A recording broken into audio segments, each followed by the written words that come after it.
Hey everybody, it's Doc here, and I wanted to do a retro review today. And today we are talking about one of the books I picked up from Nene's Comics a couple of days ago. And that book is going to be Swamp Thing #1 by Diggle and Enrique Breccia. So, we have Swamp Thing #1. I'll give you the cliff notes of how we ended up at this new Swamp Thing. Swamp Thing was a series that was created by Len Wein and Bernie Wrightson back in the 1970s. Alan Moore took a stab at it starting in the early 1980s, completely changing who and what Swamp Thing was. Originally, it was Alec Holland, who was a biorestorative chemist working in the Louisiana swamps, and there was an explosion because somebody did not want Alec to finish his project, and that's what you thought through the first series in the 70s, and then the first 20 issues of the second series in the late 70s to early 80s. So now you get Alan Moore, a young upstart. Nobody knows who Alan Moore is at that point. And he comes on and he tells you that instead, the Swamp Thing is not Alec Holland, but instead it was the biorestorative formula that he had been working on that also got blasted into the swamp. It began to work on plant life, and Alec Holland's work with that restorative formula was so deeply ingrained that the plant life started to see itself as Alec. And that's where the series got turned on its head. It ran all the way through 1996. Grant Morrison brought his new friend Mark Miller onto the series and helped him with the first 4 issues of the series. And Mark ran with it himself from issue 145 until issue 171 when it completed in 1996. Here we have kind of the continuation of that story. Alec Holland had lost his humanity. Swamp Thing had lost his humanity at the end of that series. And through all of that was born something that wanted to do away with all biological life on Earth as far as humans go. He understood the plants, he understood why he needed to keep the plants alive, but he thought that humans had to die in order to pull this off. So he went to the Parliament of Waves, the Parliament of the Green, and, by the end of the series, he had all the powers of the Earth. He had control of the Earth. And that is when he met the Parliament of Worlds. Mars, Jupiter, all of the worlds that were in our universe. And they showed him, and they said, yes, the humans are destructive, but they are also the thing that has helped keep Earth alive all these years. So you cannot destroy that part of humanity, that part of the Earth, without destroying the Earth itself. So here we pick up with a couple of guys out in the swamps, and they're doing some work in the swamps, and we have the reintroduction of John Constantine and this skeleton, who we will come to learn is Alec Holland's skeleton from before he passed.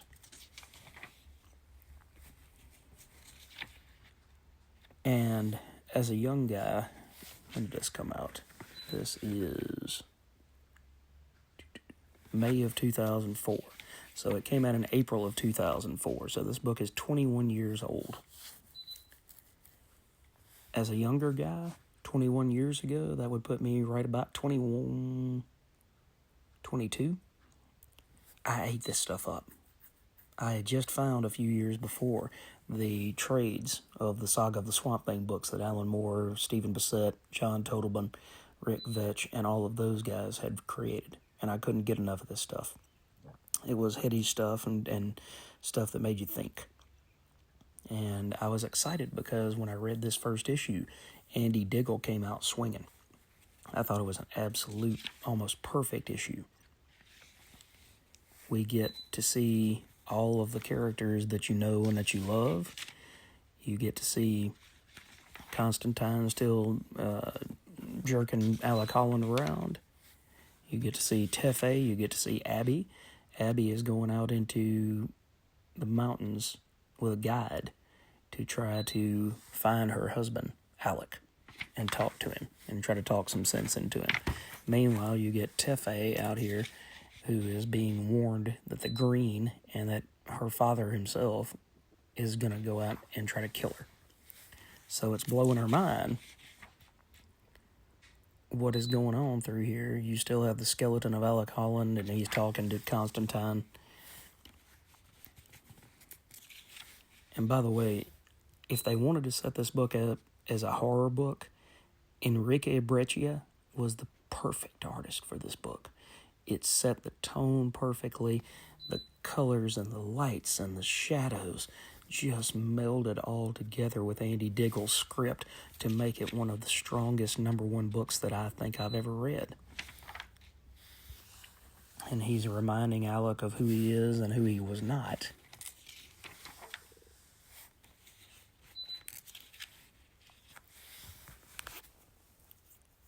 This sets up the next 5 issues of this title.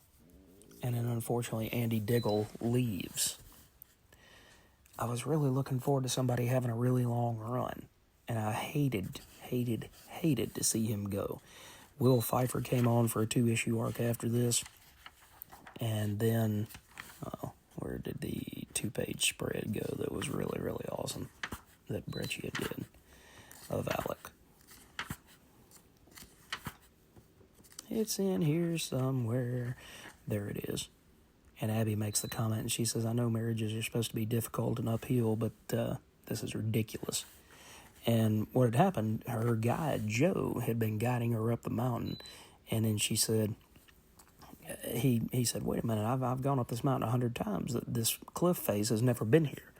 And instantly she recognizes that Swamp Thing has taken over the mass of the mountain in order to guide her to come talk to him. But it's just an epic shot in scale. Ridiculous. And then later on, one of the prettiest images I remember from this book was, where did it go? That's got to be a photoshopped background, sunset. But that's one of the prettiest. I was like, man, somebody took some time with this artwork.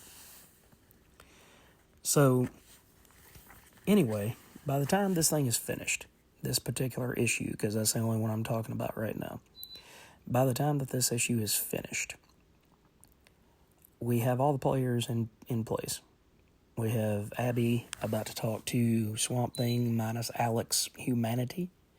We have Tefe, who has been warned of the oncoming death and destruction, possibly her death, that her father seeks to wrought. And then we get Constantine and the rotting corpse of Alec Holland, who are headed out to try to stop this war before it becomes a thing.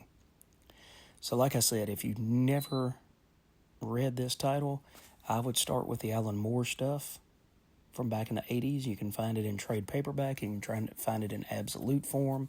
You can find it in compendiums, I think. You can find it in individual issues in the shops. But when you get done with that, when you get done with issue 171 of that series, come back here and pick up Swamp Thing #1 by Andy Diggle and Enrique Breccia. See if you can find the first couple of issues absolutely dirt cheap. They're not very expensive at all.